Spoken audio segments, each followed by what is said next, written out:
রামধনু রামধনু সাধারণত আমরা দিনের বেলা দেখতে পাই।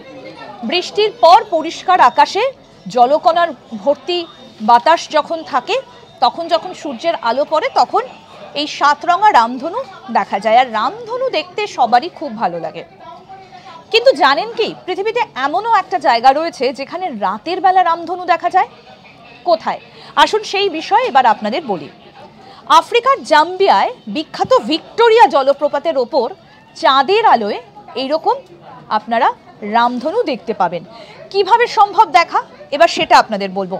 জলপ্রপাত জুড়ে ভেসে বেড়ানো যে পুঞ্জীভূত জলকণা, তার ওপর যখন চাঁদের আলো পড়ে তখন রামধনুর মতোই নানা রকম আলোর ছটা দেখতে পাওয়া যায়। আর একেই সেখানকার যারা বাসিন্দা তারা বলেন রাতের রামধনু।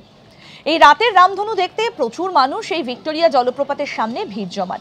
মানে দিনের বেলা সূর্যের আলোয় বৃষ্টির পর যে রামধনু দেখা যায়, আফ্রিকার জাম্বিয়াতে ভিক্টোরিয়া জলপ্রপাতের সামনে সেটা রাতে দেখা যায়। এরকম আরও অনেক আপডেট পেতে দেখতে থাকুন আজ তাক বাংলার ইউটিউব চ্যানেল।